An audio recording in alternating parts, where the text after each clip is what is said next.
남편이 샤워실에 휴대폰을 들고 들어가던 날부터 모든 게 달라졌어요. 회식 자리에서 후배 정하연이 웃으며 말했죠. 선배님, 남편분이랑 거래처에서 자주 만나요. 그리고 며칠 뒤 제가 남편에게 선물했던 팔찌가 그 후배 손목에 채워져 있었습니다. 그 순간 저는 결심했어요. 이제 감정이 아니라 증거로 말할 시간이라고요. 오늘 제 이야기를 끝까지 들어주시면 바닥에서 어떻게 다시 일어날 수 있었는지 알게 되실 거예요. 배신당한 후에도 우리는 다시 설 수 있습니다. 영상 보시면서 공감되는 부분 있으시면 댓글로 나눠주세요. 여러분의 이야기도 듣고 싶습니다. 그럼 지금부터 제가 겪은 일을 있는 그대로 말씀드릴게요. 안녕하세요. 오늘 여러분께 들려드릴 이야기가 있어요. 구독과 좋아요 부탁드립니다. 저는 53세 장미정입니다. 인천 남동구 논현동에 있는 28평 아파트에서 살고 있어요. 매일 아침 6시 30분이면 일어나서 남편과 제 도시락을 싸고 출근 준비를 했죠. 25년을 그렇게 살아왔습니다. 제가 다니는 곳은 남동공단 안쪽에 자리한 중소제조업체인데요. 자동차 부품을 만드는 회사예요. 저는 그곳에서 관리팀 차장으로 15년째 일하고 있습니다. 남편 강성호는 부평구에 있는 물류회사에서 부장으로 근무하고 있고요. 딸아이 하나는 지금 대학교 4학년이라 취업 준비에 한창이었습니다. 우리 부부는 그렇게 나쁘지 않았어요. 특별히 다정하지도 않았지만 그렇다고 싸우지도 않았죠. 그냥 익숙한 일상이 반복되는 결혼 생활이었습니다. 남편은 주말이면 골프를 갔고 저는 집안일을 하거나 회사 동료들과 등산을 다녔어요. 각자의 일상이 있고 각자의 영역이 있었죠. 그게 오래 산 부부의 모습이라고 생각했습니다. 서로에게 큰 기대를 하지 않는 것, 그게 편안한 결혼의 비결이라고 믿었어요. 변화가 시작된 건 올해 여름쯤이었습니다. 정확히는 7월 말쯤이었을 거예요. 남편이 평소와 달리 퇴근 시간이 늦어지기 시작했어요. 요즘 물동량이 많아서 야근이 잦다고 했죠. 처음엔 그러려니 했습니다. 물류업계가 원래 바쁜 시기가 있으니까요. 그런데 8월 중순쯤 뭔가 이상한 느낌이 들기 시작했어요. 남편이 집에 돌아오면 제일 먼저 샤워를 했거든요. 예전엔 거실 소파에 앉아서 뉴스부터 보던 사람이었는데 말이죠. 어느 날 저녁이었습니다. 남편이 평소처럼 현관문을 열고 들어왔어요. 다녀왔어. 짧게 인사를 하더니 곧장 욕실로 향했죠. 그때 제가 우연히 봤습니다. 남편 손에 휴대폰이 들려 있었어요. 샤워를 하러 가는데 휴대폰을 들고 가다니요. 25년을 함께 살면서 한 번도 본 적 없는 모습이었습니다. 그날 밤 저는 잠을 설쳤어요. 뭔가 설명할 수 없는 불안감이 가슴을 짓눌렀죠. 다음 날부터 저는 조금씩 관찰하기 시작했습니다. 아침에 출근할 때 남편의 옷차림이 달라졌어요.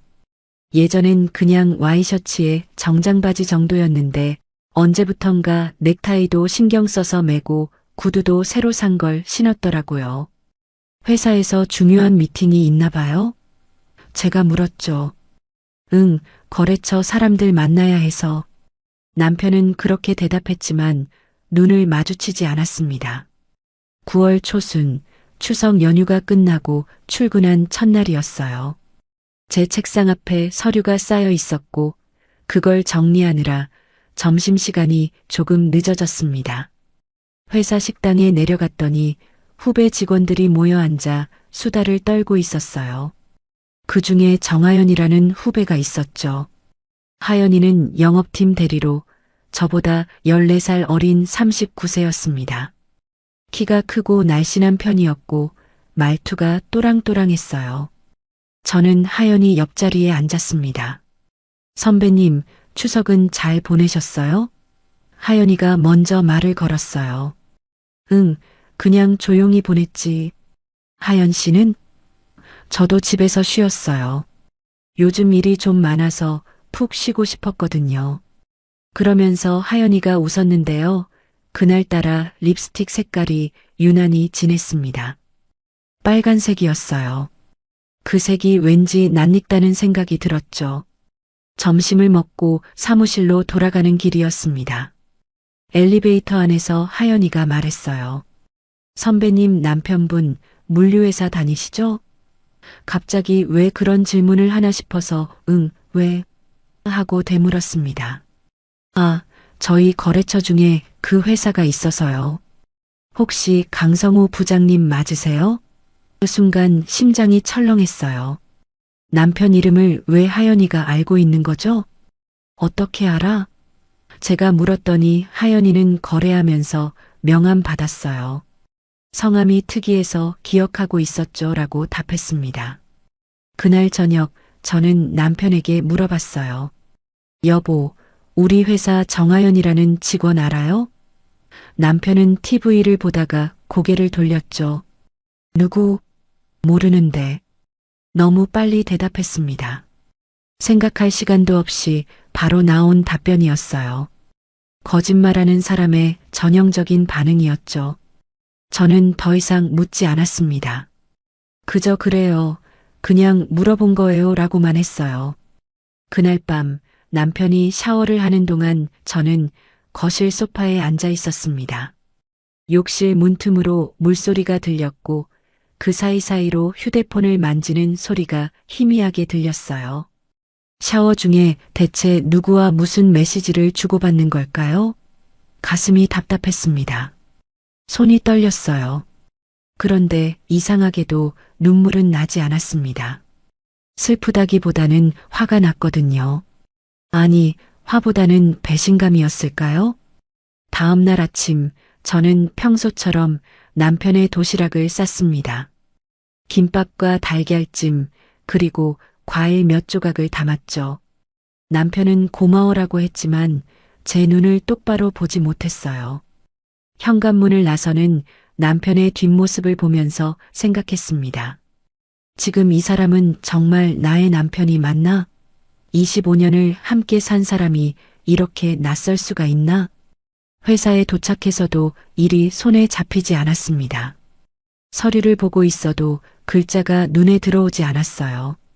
점심시간이 되자 저는 식당이 아니라 회사 근처 카페로 갔습니다. 혼자 생각을 정리하고 싶었거든요. 아메리카노를 주문하고 창가 자리에 앉았죠. 그때 우연히 SNS를 열어봤어요.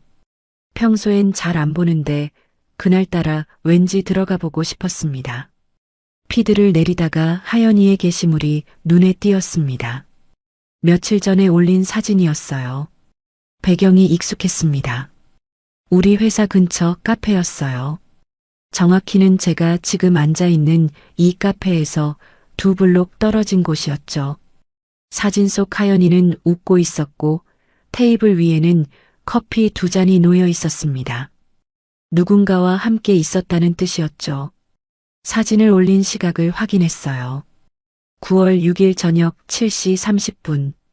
그날은 남편이 야근한다고 했던 날이었습니다. 손이 떨렸습니다. 하지만 확신할 수는 없었어요. 그냥 우연일 수도 있으니까요. 저는 사진을 캡처해서 저장했습니다. 증거라고 하기엔 부족했지만 뭔가 기록해두고 싶었어요. 카페를 나와 회사로 돌아가는 길, 제 마음속에는 설명할 수 없는 감정이 가득 차올랐습니다.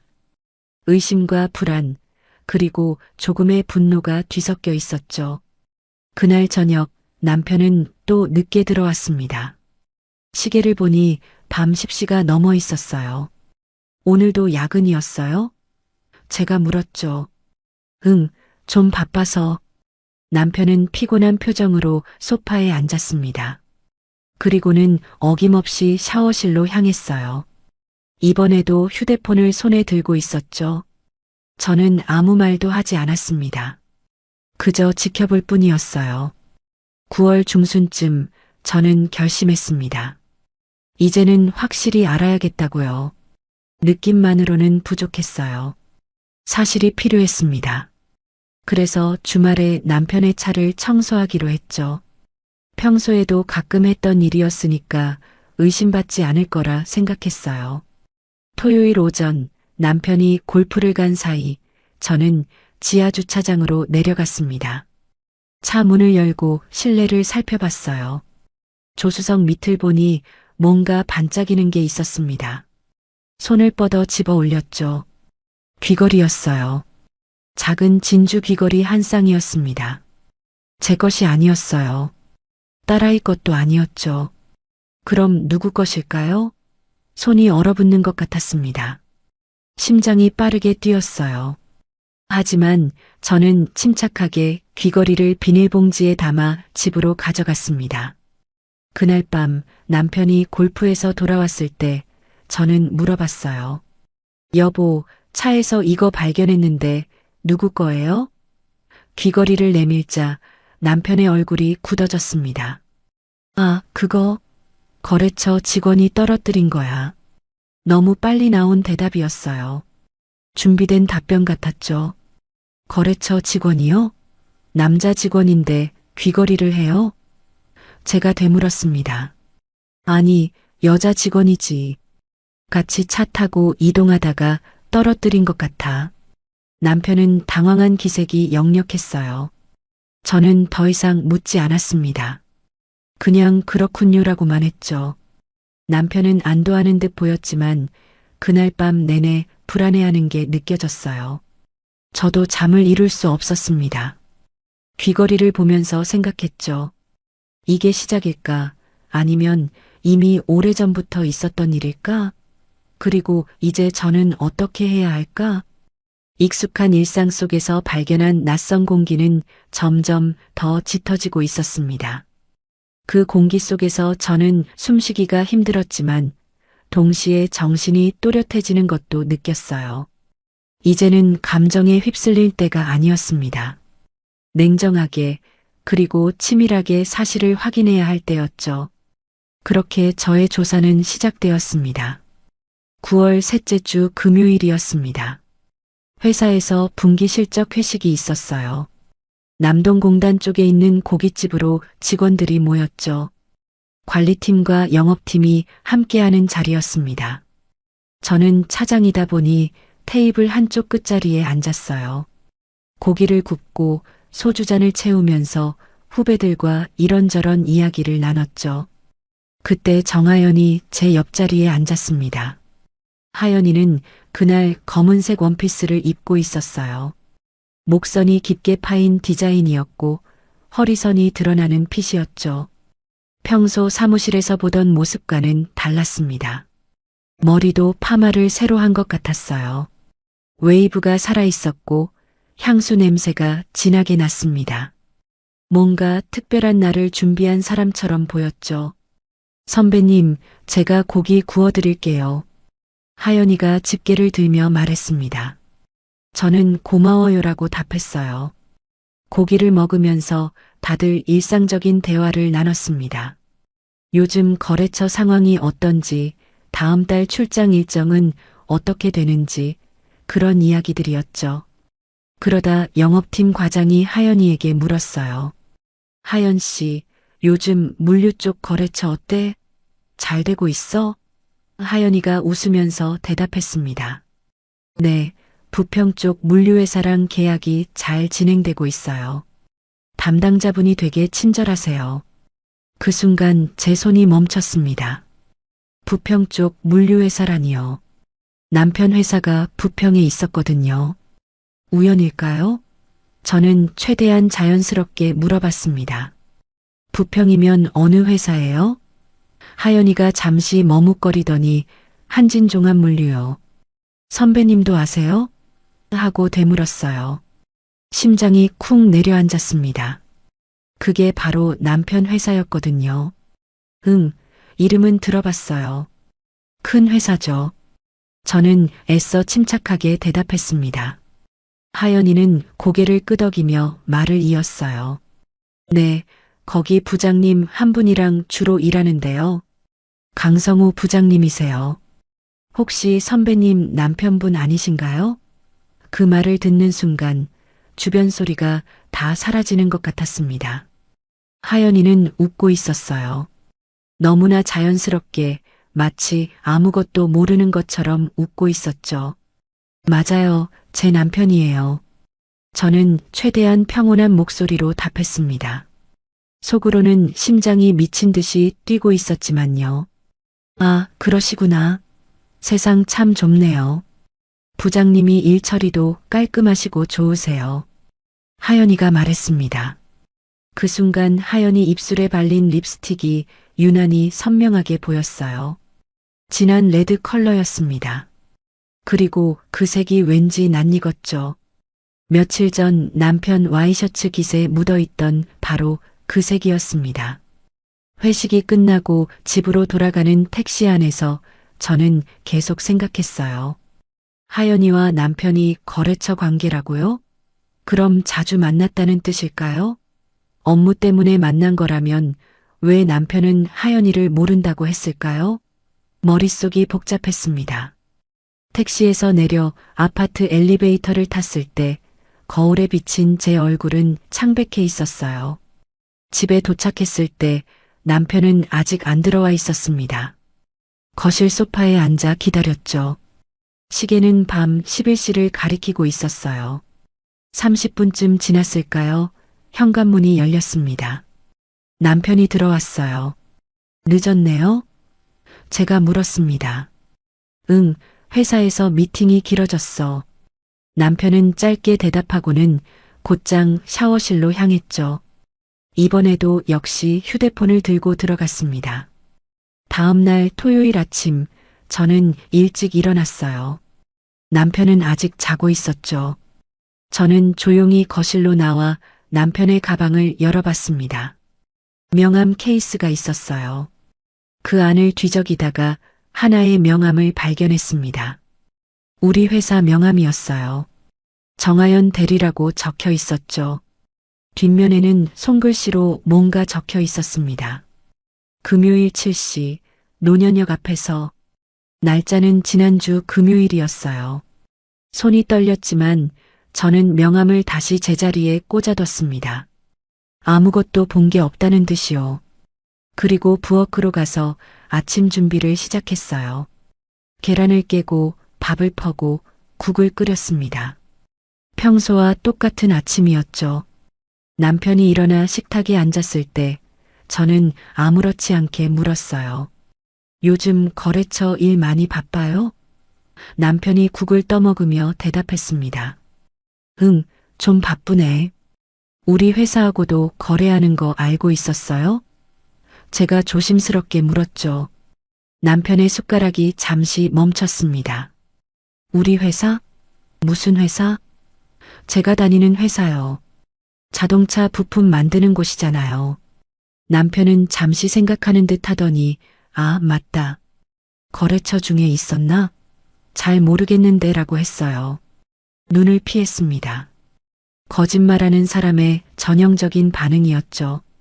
그날 오후 저는 혼자 산책을 나갔습니다. 아파트 단지를 벗어나 노년역 쪽으로 걸어갔어요. 명함에 적혀 있던 그 장소가 궁금했거든요. 노년역 앞은 카페와 음식점이 많은 곳이었습니다. 저는 천천히 주변을 둘러봤어요. 그때 한 카페가 눈에 들어왔습니다. 창문이 큰 곳이었는데 안을 들여다보니 2층으로 올라가는 계단이 있었어요. 2층은 룸처럼 분리된 공간인 것 같았죠. 카페 안으로 들어가 커피를 주문했습니다. 2층도 이용 가능한가요? 카운터 직원에게 물었어요. 네, 2층은 프라이빗 공간이라 예약하시면 이용하실 수 있어요. 직원이 친절하게 설명해 줬습니다. 저는 고개를 끄덕이고 커피를 받아 나왔어요. 그렇구나. 남편과 하연이가 이런 곳에서 만났구나 하는 생각이 들었죠. 월요일 아침 회사에 출근했을 때 하연이가 복도에서 저를 마주쳤습니다. 선배님, 안녕하세요. 하연이가 밝게 인사했어요. 저는 웃으며 답했죠. 응, 하연 씨. 주말 잘 보냈어요? 네, 선배님도요. 하연이가 지나가면서 뒤돌아보며 한마디 더 했습니다. 참, 부장님께 안부 전해주세요. 거래 잘 부탁드린다고요. 그 말을 듣는 순간 저는 확신했습니다. 이건 단순한 거래처 관계가 아니라고요. 하연이의 말투에서, 표정에서 뭔가 더 친밀한 관계가 느껴졌어요. 그날 저는 일이 손에 잡히지 않았습니다. 서류를 보고 있어도 자꾸 하연이의 얼굴이 떠올랐고 남편의 거짓말이 머릿속을 맴돌았죠. 점심시간에 저는 다시 SNS를 열어봤습니다. 하연이의 계정을 찾아 들어갔어요. 최근 게시물들을 훑어봤죠. 대부분 일상 사진이었습니다. 카페 사진, 음식 사진, 풍경 사진들이었어요. 그런데 한 장의 사진이 눈에 띄었습니다. 9월 15일에 올린 사진이었죠. 야경 사진이었는데 배경이 송도였어요. 송도 센트럴파크의 야경이었습니다. 사진 캡션에는 좋은 사람과 좋은 시간이라고 적혀 있었어요. 그리고 해시태그로 해시태그 금요일 밤, 해시태그 특별한 시간, 해시태그 행복이라고 달려 있었죠. 9월 15일 금요일. 그날 남편은 출장 간다고 했던 날이었습니다. 새벽에 출발해서 밤늦게 들어온다고 했었죠. 그런데 송도라니요. 송도는 우리 집에서 차로 20분 거리였어요. 저는 사진을 확대해서 자세히 봤습니다. 배경에 희미하게 차 한 대가 보였어요. 검은색 SUV였습니다. 남편 차와 비슷해 보였죠. 확신할 수는 없었지만 의심은 점점 더 짙어졌어요.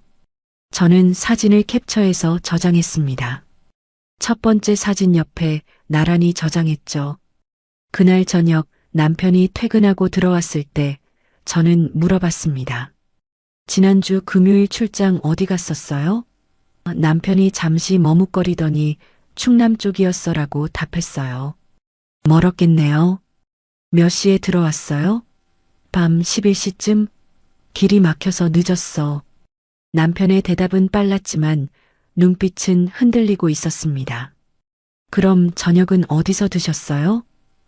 제가 계속 물었죠. 거래처 사람들이랑 간단히 먹었어. 왜 이렇게 물어? 남편이 약간 짜증 섞인 목소리로 되물었어요. 아니에요. 그냥 궁금해서요. 혼자 밥 먹으면서 당신 생각했거든요. 저는 웃으며 말했습니다. 남편은 더 이상 아무 말도 하지 않았어요. 그날 밤 남편이 잠든 후 저는 거실로 나왔습니다. 소파에 앉아 창밖을 바라봤어요. 아파트 단지의 불빛들이 반짝이고 있었죠. 저는 손에 휴대폰을 쥐고 하연이의 SNS를 다시 봤습니다. 그 야경 사진을 오래도록 들여다봤어요. 그리고 생각했죠. 이제는 직접 확인할 때가 됐다고요. 다음 날 화요일 저는 회사 주차장에서 남편의 차를 다시 확인하기로 했습니다. 퇴근 후 지하 주차장으로 내려갔어요. 남편 차 주변을 천천히 둘러봤죠. 그때 조수석 선바이저를 내려봤습니다. 거울 뒤쪽에 작은 메모지가 꽂혀 있었어요. 펼쳐보니 목요일 저녁 7시 카페 M 2층이라고 적혀 있었습니다. 하연이 필체였어요. 얼마 전 회사 서류에서 본 그 글씨체와 똑같았죠. 심장이 세차게 뛰었습니다. 이제는 확실했어요. 남편과 하연이는 단순한 거래처 관계가 아니었습니다. 정기적으로 만나고 있었던 거죠. 저는 메모지를 사진으로 찍은 후 다시 제자리에 꽂아뒀습니다. 그리고 차에서 내려 엘리베이터로 향했어요. 엘리베이터 안에서 거울에 비친 제 얼굴을 봤습니다. 창백했지만 눈빛은 또렷했어요. 이제 저는 알았습니다. 회식 자리에서 하연이가 보여준 그 자연스러운 웃음이 남편 이야기를 꺼낼 때의 그 여유로운 태도가 무엇을 의미하는지요. 그들은 이미 서로에게 익숙해져 있었던 거예요. 그리고 저는 25년 결혼 생활 중 가장 낯선 감정을 마주하고 있었습니다. 배신감이었죠.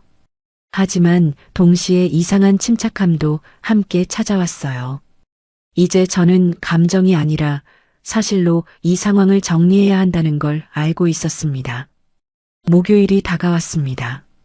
메모지에 적혀 있던 바로 그날이었어요. 저는 회사에 반차를 냈습니다. 개인 사정이 있어서요라고 말했죠. 오후 1시쯤 집에 도착했어요. 남편은 회사에 있었고요. 저는 혼자 거실에 앉아 생각했습니다. 오늘 저녁 7시, 남편은 정말 카페엠에 갈까요? 오후 내내 집안일을 하며 시간을 보냈습니다. 설거지를 하고 빨래를 개고 바닥을 닦았어요. 몸을 움직이니까 머리가 조금 정리되는 것 같았죠. 오후 5시쯤 샤워를 하고 옷을 갈아입었습니다. 검은색 바지에 회색 니트를 입었어요. 가방에 휴대폰과 지갑, 작은 노트를 챙겨 넣었습니다. 오후 6시 30분 저는 집을 나섰어요. 카페엠까지 걸어서 15분 정도 걸렸습니다. 천천히 걸으며 마음을 가라앉혔죠. 카페 앞에 도착했을 때는 6시 50분이었어요. 저는 건너편 편의점으로 들어가 커피를 사서 창가 자리에 앉았습니다. 그 자리에서 카페 입구가 잘 보였어요. 7시 정각 남편의 차가 카페 앞에 멈춰 섰습니다. 검은색 SUV였어요. 남편이 차에서 내렸습니다. 정장 차림이었지만 넥타이는 풀어져 있었어요. 남편은 주변을 둘러보더니 카페 안으로 들어갔죠. 제 심장이 빠르게 뛰기 시작했습니다. 5분쯤 지나자 하얀색 소형차가 도착했어요. 하연이가 내렸습니다. 빨간색 코트를 입고 검은색 하이힐을 신고 있었어요. 완전히 데이트 나온 여자의 모습이었죠. 하연이도 주변을 살피더니 카페로 들어갔습니다. 저는 자리에서 일어났어요. 다리가 후들거렸지만 참았습니다. 편의점을 나와 카페 맞은편으로 건넜습니다. 1층 창문으로 안을 들여다봤어요. 계단으로 올라가는 뒷모습이 보였습니다. 남편과 하연이었죠. 그들은 2층으로 올라갔어요. 저는 카페 안으로 들어가지 않았습니다. 밖에서 기다렸죠. 약 1시간 30분을 그렇게 서 있었어요. 오후 8시 30분쯤 카페 문이 열렸습니다. 남편과 하연이가 나왔어요. 둘은 나란히 걸으며 이야기를 나누고 있었습니다. 남편이 웃고 있었어요. 제가 본 지 오래된 편안한 웃음이었죠. 하연이도 남편의 팔을 가볍게 잡으며 웃었어요. 그 장면을 보는 순간 가슴 한쪽이 무너지는 느낌이었습니다. 저는 재빨리 편의점 쪽으로 몸을 숨겼어요. 남편이 하연이를 차까지 데려다 줬습니다. 하연이가 차에 타자 남편은 창문 너머로 손을 흔들었어요. 하연이의 차가 출발하고 남편도 자기 차에 올라탔죠. 저는 그제야 한숨을 내쉬었습니다. 그날 밤 남편은 9시쯤 집에 도착했습니다. 다녀왔어. 평소와 똑같은 인사였어요. 일 많이 바빴어요? 제가 물었죠. 응, 좀 피곤하네. 남편은 소파에 앉아 TV를 켰습니다. 저녁은 드셨어요? 제가 물었어요. 응, 회사 근처에서 간단히 먹었어. 또 거짓말이었습니다. 다음 날 금요일 아침 남편이 출근하고 나서 저는 지하 주차장으로 내려갔습니다. 남편 차의 블랙박스를 확인하려고요. 운전석에 앉아 블랙박스 화면을 켰어요. 어제 날짜의 영상을 찾았습니다. 손이 떨렸지만 침착하게 버튼을 눌렀죠. 오후 7시부터 재생했습니다. 남편이 카페 앞에 차를 세우는 장면이 나왔어요. 그리고 조수석 문이 열렸습니다. 하연이가 타는 모습이 선명하게 찍혀 있었어요. 둘은 차 안에서 10분 정도 이야기를 나눴습니다. 하연이가 웃으며 남편의 어깨를 두드리는 장면도 보였죠. 그리고 함께 차에서 내려 카페로 들어가는 장면까지 전부 녹화되어 있었습니다. 손이 떨렸습니다. 하지만 저는 침착하게 USB를 꺼내 블랙박스에 연결했어요. 영상을 복사하기 시작했죠. 약 5분 정도 걸렸습니다. 복사가 끝나자 USB를 빼서 가방에 넣었어요. 그리고 블랙박스를 원래대로 돌려놓았습니다. 아무 흔적도 남기지 않았죠. 차에서 내려 엘리베이터를 탔습니다. 거울에 비친 제 얼굴은 창백했어요. 하지만 눈빛만은 단단했습니다. 이제 느낌이 아니라 사실이 됐어요. 증거가 생긴 거죠. 집에 들어가 USB를 컴퓨터에 꽂았습니다. 영상을 다시 한번 확인했어요. 선명했습니다. 누가 봐도 의심할 여지가 없는 장면들이었죠. 주말 토요일 저는 남편에게 말했습니다. 여보, 차 청소 좀 할게요. 요즘 너무 더러워 보여서요. 남편은 그래, 고마워라고 했어요. 골프 가방을 챙기며 현관을 나섰죠. 점심때쯤 돌아올게. 남편이 떠나자 저는 즉시 지하주차장으로 내려갔습니다. 차 문을 열고 실내를 꼼꼼히 살폈어요. 조수석 및 뒷좌석 및 트렁크까지 전부 확인했습니다. 조수석 밑을 보는 순간 뭔가 반짝이는 게 눈에 띄었어요. 손을 뻗어 집어 올렸습니다. 진주 귀걸이 한 쌍이었어요. 작고 예쁜 디자인이었죠. 제 것이 아니었습니다. 딸아이도 이런 스타일을 좋아하지 않았어요. 귀걸이를 손에 쥐고 한참을 바라봤습니다. 이게 증거였어요. 누군가 이 차에 탔고 귀걸이를 떨어뜨렸다는 명백한 증거였죠. 저는 귀걸이를 휴대폰으로 찍었습니다. 여러 각도에서 찍었어요. 그리고 작은 비닐봉지에 넣어 가방에 넣었습니다. 그날 저녁 남편이 골프에서 돌아왔을 때 저는 귀걸이를 테이블 위에 올려놨어요. 여보, 이거 차에서 발견했는데 누구 거예요? 평온한 목소리로 물었습니다. 남편의 얼굴이 순간 굳어졌어요. 아, 그거? 남편은 잠시 머뭇거렸습니다. 거래처 직원이 떨어뜨린 거야. 너무 빨리 나온 대답이었어요. 거래처 직원이요? 여자 직원인가요? 제가 물었습니다. 응, 같이 차 타고 거래처 방문하다가 떨어뜨린 것 같아. 남편은 눈을 피했어요. 테이블을 쳐다보고 창문을 쳐다보고 저만 쳐다보지 않았죠. 그럼 돌려줘야 하는 거 아니에요? 제가 다시 물었습니다. 글쎄, 잘 모르겠는데. 나중에 물어볼게. 남편은 귀걸이를 집어 주머니에 넣었어요.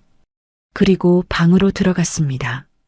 그날 밤 저는 잠을 이룰 수 없었습니다. 옆에서 남편이 자고 있었지만 낯선 사람처럼 느껴졌어요. 25년을 함께 산 사람이 이렇게 거짓말을 할 수 있다니요. 저는 조용히 일어나 거실로 나왔습니다. 소파에 앉아 USB를 꺼내 들었어요.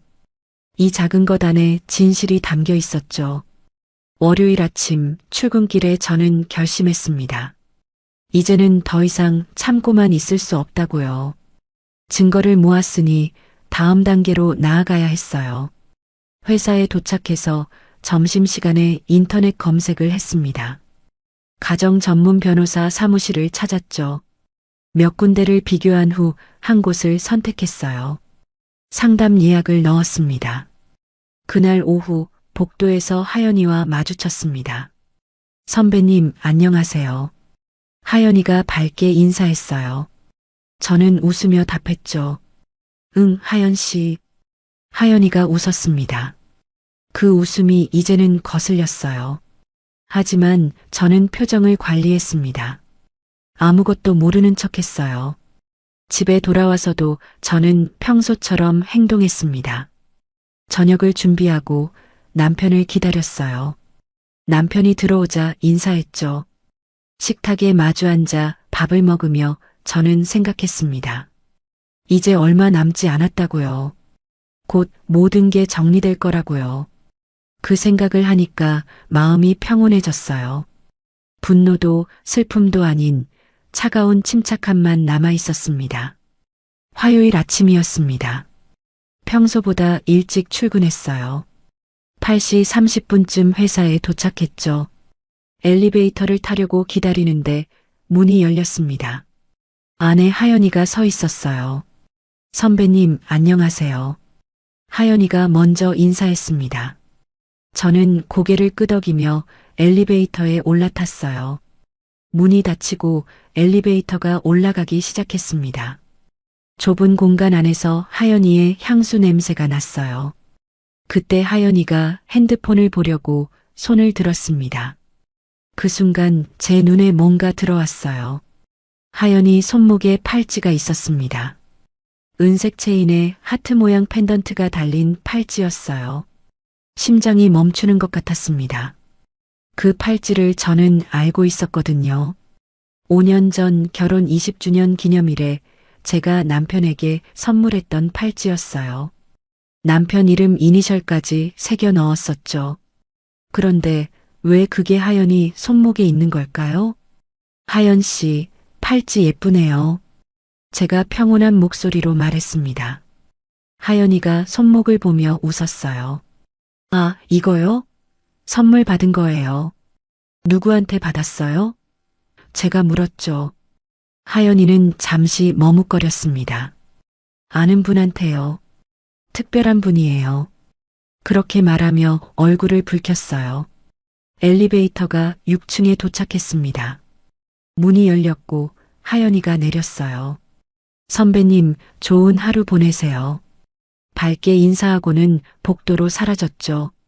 저는 엘리베이터 안에 그대로 서 있었습니다. 다리에 힘이 풀렸어요. 제가 남편에게 준 선물을 남편이 하연이에게 줬다는 뜻이었습니다. 사무실에 들어가서도 일이 손에 잡히지 않았어요. 하연이 손목의 팔찌가 자꾸 눈에 밟혔죠. 점심시간이 됐지만 식욕이 없었습니다. 사무실에 혼자 남아 창밖을 바라봤어요. 퇴근 시간이 되자 저는 서둘러 집으로 향했습니다.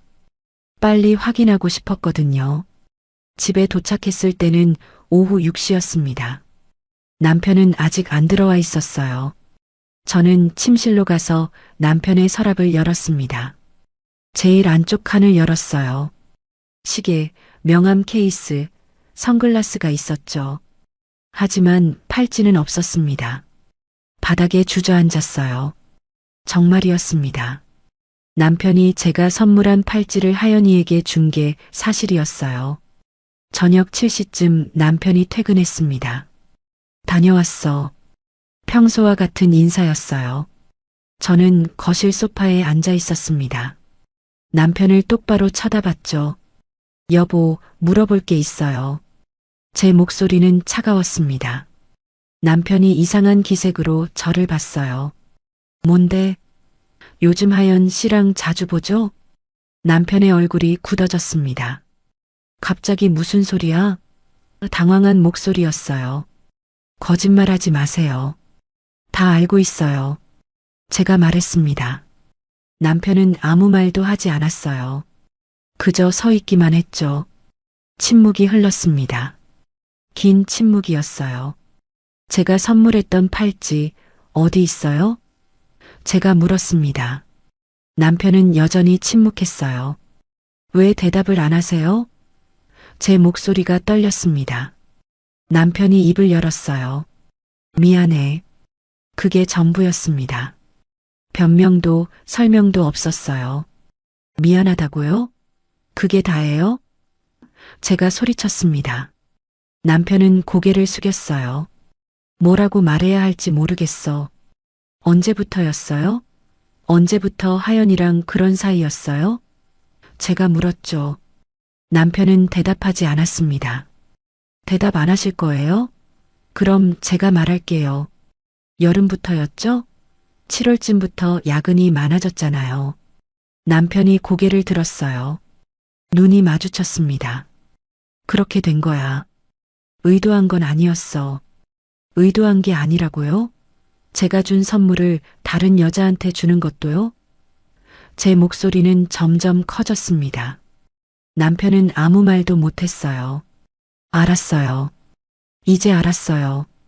저는 침실로 걸어갔습니다. 문을 닫고 잠갔어요. 침대에 앉아 숨을 고르려 했습니다. 하지만 숨이 제대로 쉬어지지 않았어요. 가슴이 답답했습니다. 밤새 잠을 자지 못했습니다. 옆방에서 남편도 뒤척이는 소리가 들렸어요. 하지만 저는 문을 열지 않았습니다. 아침이 밝아올 때까지 그렇게 침대에 누워 있었죠. 창밖으로 해가 떠오르는 게 보였어요. 다음 날 아침 저는 일찍 일어나 씻었습니다. 거울을 보니 눈이 부어 있었어요. 화장으로 가렸죠. 거실로 나가니 남편이 소파에 앉아 있었어요. 밤새 잠을 못 잔 것 같았습니다. 출근해요. 저는 짧게 말하고 현관문을 나섰어요. 회사에 도착해서 저는 예약해둔 변호사 사무실에 전화했습니다. 오늘 상담 가능할까요? 네, 오후 2시에 오시겠어요? 네, 그렇게 할게요. 전화를 끊고 팀장에게 조퇴 신청을 했습니다. 오후 2시 변호사 사무실에 도착했습니다. 변호사는 40대 중반쯤 되어 보이는 여성이었어요. 앉으세요. 어떤 일로 오셨어요? 저는 가방에서 USB와 사진들을 꺼냈습니다. 남편 외도 건으로 상담받으러 왔습니다. 변호사는 증거들을 확인했어요. 블랙박스 영상, 귀걸이 사진, SNS 캡처 화면들이었죠. 증거가 명확하네요. 이 정도면 위자료와 재산 분할 모두 가능합니다. 진행하고 싶으시면 서류 준비해 드릴게요. 네, 진행하겠습니다. 저는 단호하게 말했어요. 사무실을 나서며 저는 깊은 숨을 들이마셨습니다. 이제 시작이었어요. 25년 결혼 생활을 정리하는 시작이었죠. 슬프지 않다면 거짓말이었어요. 하지만 후회는 없었습니다. 이건 제가 선택할 수 있는 최선이었으니까요. 배신당한 채로 살 수는 없었으니까요. 저는 침묵으로 답한 남편의 모습을 떠올렸습니다. 그 침묵이 모든 걸 말해주고 있었어요. 변호사와의 상담이 끝난 다음 날, 저는 출근하지 않았습니다. 연차를 냈어요. 해야 할 일이 너무 많았거든요. 오전 10시 저는 다시 변호사 사무실을 찾았습니다. 이번에는 본격적으로 서류를 작성하러 갔죠. 변호사가 준비해둔 서류들이 책상 위에 놓여 있었어요. 이혼 소송 진행하시려면 이 서류들에 서명하셔야 합니다. 변호사가 하나씩 설명해 줬어요. 이혼 사유서, 재산 목록, 위자료 청구서였습니다. 저는 펜을 들고 한 장 한 장 서명했어요. 손이 떨리지 않았습니다. 오히려 마음이 차분했죠. 이게 맞는 길이라는 확신이 있었으니까요. 재산 분할은 어떻게 하실 건가요? 변호사가 물었습니다. 집은 제 명의로 되어 있어요.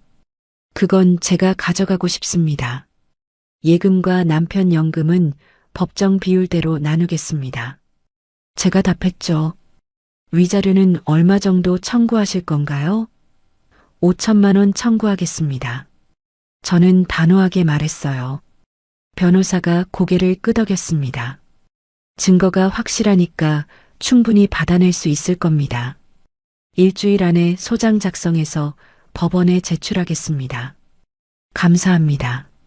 저는 서류 사본을 받아 가방에 넣었어요. 사무실을 나서는 제 걸음은 가벼웠습니다. 무거운 짐을 내려놓은 것 같았죠. 집으로 돌아오는 길에 저는 은행에 들렀습니다. 통장 거래 내역을 출력했어요. 남편 명의 계좌도 함께요. 부부라서 가능한 일이었죠. 내역을 확인하니 9월부터 매달 100만 원씩 빠져나간 게 보였습니다. 용도는 알 수 없었지만 짐작은 갔어요. 하연이에게 쓴 돈이었겠죠.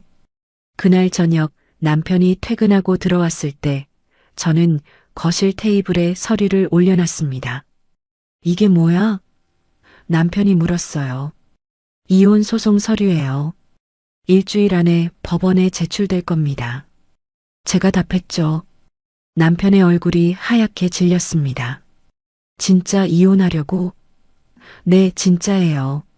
남편이 서류를 집어들었습니다. 한 장 한 장 넘기며 읽더니 제게 말했어요. 좀 더 생각해보자. 우리 25년을 함께 살았잖아. 그래서요? 25년을 함께 산 사람이 저한테 한 짓이 뭔데요? 제 목소리는 차가웠습니다.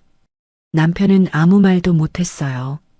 위자료 5천만 원, 집은 제가 가져가고 예금이랑 연금은 반으로 나눕니다. 제 변호사가 다 정리했어요. 제가 말했죠. 남편이 한숨을 쉬었습니다. 알았어. 내가 잘못했어. 그런데 하연이는 관련 없어. 나 혼자 한 일이야. 지금 그게 중요한가요?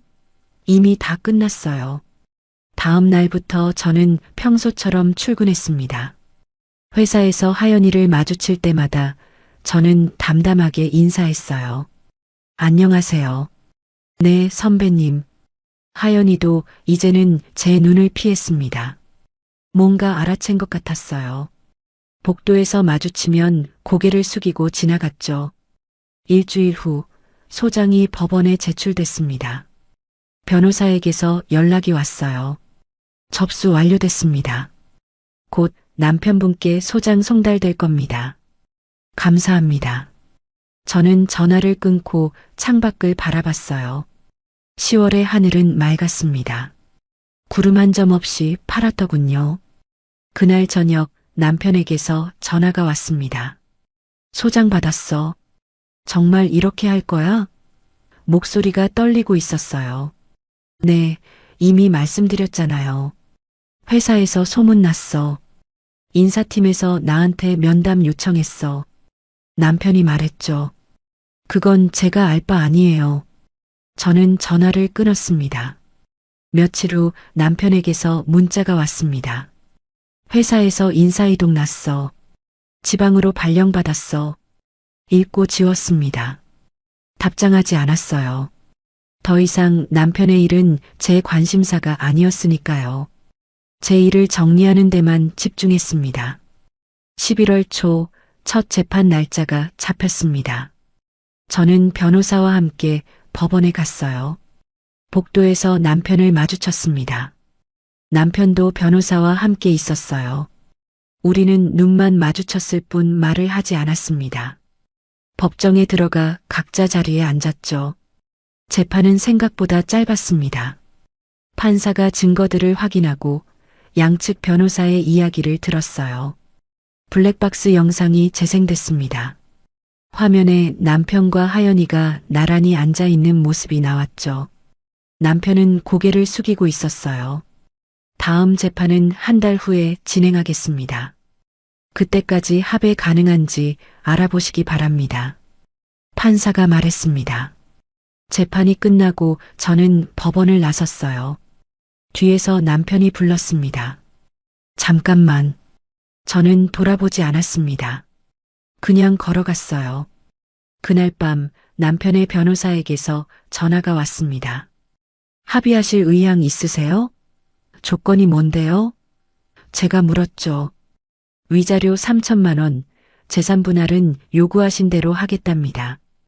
위자료는 5천만 원입니다. 한 푼도 깎을 생각 없어요.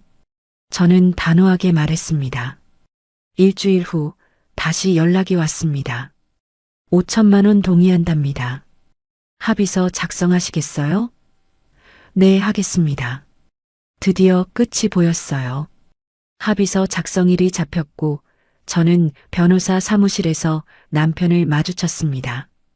마지막으로 마주 앉은 자리였죠. 서류에 서명하는 동안 남편이 말했습니다. 미안해. 정말 미안해. 저는 대답하지 않았어요. 펜을 들고 제 이름을 썼습니다. 남편도 서명했죠.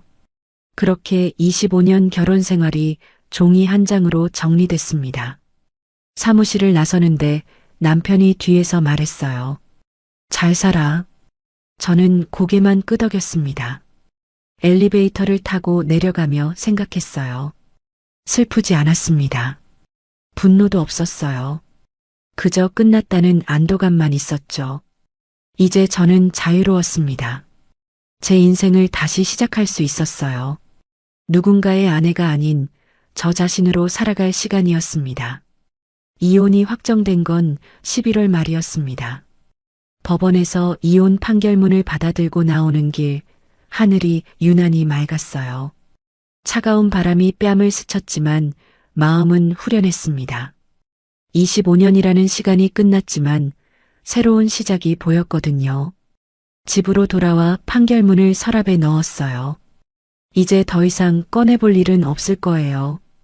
위자료 5천만 원은 일주일 후 제 계좌로 들어왔습니다. 재산 분할로 받은 돈까지 합치니까 꽤 큰 금액이 됐어요.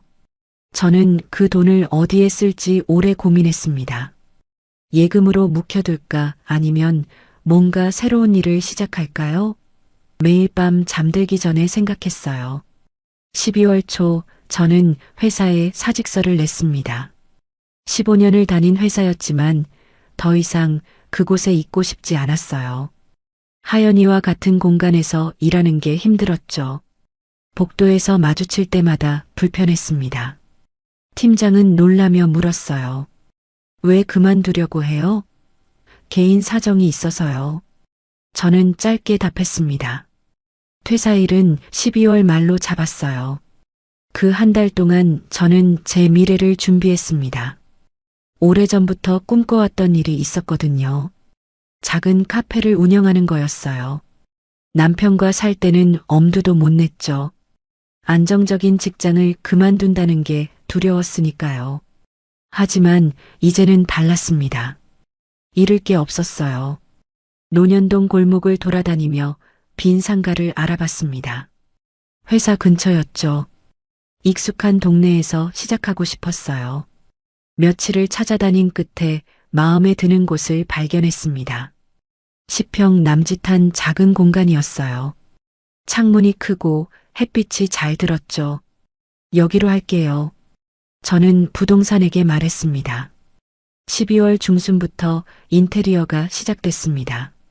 벽을 하얀색으로 칠하고 나무 테이블과 의자를 들여놨어요. 카운터도 직접 고르고 커피 머신도 샀죠. 하나하나 제 손으로 만들어가는 공간이었습니다. 페인트 냄새를 맡으며 일하는 동안 제 마음도 조금씩 회복되는 것 같았어요. 간판을 만드는 날이었습니다. 업체 사람이 물었어요. 간판에 뭐라고 쓸까요? 저는 잠시 생각하다가 답했습니다. 카페 미정. 그렇게 써주세요. 제 이름 미정을 넣은 거였어요. 남편의 성을 버리고 제 이름만 남겼죠. 간판이 달리는 걸 보며 뭉클했습니다. 이제 이곳은 온전히 제 것이었어요. 퇴사일이 다가왔습니다. 마지막 출근 날 동료들이 작은 송별회를 열어줬어요. 차장님, 새로운 시작 응원할게요. 후배들이 말했습니다. 하연이는 오지 않았어요. 며칠 전 회사를 그만뒀다는 소문을 들었죠. 어디로 갔는지는 몰랐고 알고 싶지도 않았습니다. 1월 초 카페가 완성됐습니다. 오픈 날짜를 1월 15일로 잡았어요. 그 전까지 저는 바리스타 교육을 받았습니다. 커피 내리는 법, 라떼, 아트 만드는 법을 배웠죠. 서툴렀지만 재밌었어요. 새로운 걸 배운다는 게 이렇게 즐거운 일인지 몰랐습니다. 오픈 전날 밤 저는 카페에 혼자 앉아 있었습니다. 조명을 켜고 의자에 앉아 공간을 둘러봤어요. 작지만 아늑했습니다. 제가 만든 공간이었죠. 창밖으로 골목길이 보였어요. 내일부터 이 문을 열면 사람들이 들어올 거예요. 설레는 마음과 두려운 마음이 교차했습니다. 1월 15일 아침, 저는 새벽 6시 반에 일어났습니다. 샤워를 하고 단정하게 옷을 입었어요. 카페로 가는 길, 하늘이 밝아오고 있었습니다. 문을 열고 들어가 불을 켰죠. 커피 머신을 작동시키고 원두를 갈았습니다. 커피 향이 공간에 퍼졌어요. 따뜻하고 고소한 냄새였죠. 오전 8시 첫 손님이 들어왔습니다. 근처 회사에 다니는 직장인이었어요.